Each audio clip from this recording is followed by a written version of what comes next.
നമസ്കാരം. പെൻഷൻ ന്യൂസിന്റെ പുതിയൊരു വീഡിയോയിലേക്ക് എല്ലാവർക്കും സ്വാഗതം. എല്ലാവിധ സർക്കാർ അറിയിപ്പുകളും നിങ്ങളിലേക്ക് എത്താൻ ഈ ചാനൽ സബ്സ്ക്രൈബ് ചെയ്യുക.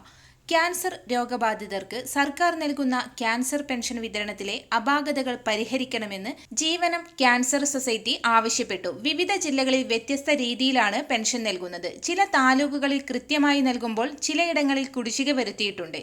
ക്യാൻസർ ചികിത്സ വളരെയേറെ ചിലവേറിയ കാലഘട്ടത്തിൽ പെൻഷനെ ആശ്രയിച്ച് ജീവിക്കുന്ന നിരവധി പേരുണ്ട്. പെൻഷൻ വിതരണത്തിലുണ്ടാകുന്ന അപാകതകൾ മൂലം പലർക്കും ആശുപത്രിയിൽ പരിശോധനയ്ക്ക് പോകാൻ പോലും കഴിയാത്ത അവസ്ഥയാണ് നിലവിലുള്ളത്. പെൻഷൻ വിതരണത്തിൽ ഏകീകൃത സ്വഭാവമുണ്ടാക്കി എല്ലാവർക്കും കൃത്യമായി പെൻഷൻ ലഭിക്കാൻ ആവശ്യമായ നടപടികൾ ഉണ്ടാകണം. കിടപ്പ് രോഗികൾക്ക് പെൻഷൻ വർഷം തോറും പുതുക്കുന്നതിന് ഡോക്ടർ സർട്ടിഫിക്കറ്റ് ആവശ്യമാണ്. ആശുപത്രിയിൽ കൊണ്ടുപോകാൻ ബുദ്ധിമുട്ടുള്ളതുകൊണ്ട് സർട്ടിഫിക്കറ്റ് ലഭിക്കാത്തതിനാൽ നിരവധി പേർക്ക് പെൻഷൻ ലഭിക്കുന്നില്ല.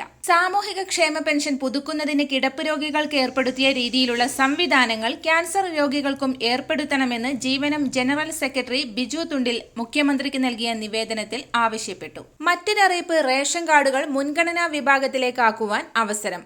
കാർഡിൽ ഉൾപ്പെട്ടവർക്ക് 1000 സ്ക്വയർ ഫീറ്റിൽ കൂടുതൽ വിസ്തീർണമുള്ള വീടുള്ളവരോ 4 ചക്ര വാഹനമുള്ളവരോ 1 ഏക്കറിൽ കൂടുതൽ ഭൂമിയുള്ളവരോ 25,000 രൂപയിൽ കൂടുതൽ മാസവരുമാനമുള്ളവരോ ആദായ നികുതി അടക്കുന്നവരോ സർക്കാർ അർദ്ധ സർക്കാർ പൊതുമേഖലാ സ്ഥാപനങ്ങളിൽ ജോലിയുള്ളവരോ ആണെങ്കിൽ അപേക്ഷിക്കേണ്ടതില്ല. മേൽപ്പറഞ്ഞ ഒഴിവാക്കൽ മാനദണ്ഡങ്ങൾ ഇല്ലാത്ത അർഹരായ റേഷൻ കാർഡുകൾ മുൻഗണനാ വിഭാഗത്തിലേക്ക് മാറ്റുന്നതിന് വേണ്ടി നവംബർ 25 മുതൽ അപേക്ഷകൾ സ്വീകരിക്കാൻ തുടങ്ങി. അപേക്ഷകൾ ഡിസംബർ 10 വരെ ഓൺലൈൻ മുഖേന സമർപ്പിക്കാവുന്നതാണ്. എല്ലാവിധ സർക്കാർ അറിയിപ്പുകളും തുടർന്നും നിങ്ങളിലേക്കെത്താൻ ഈ ചാനൽ സബ്സ്ക്രൈബ് ചെയ്യുക.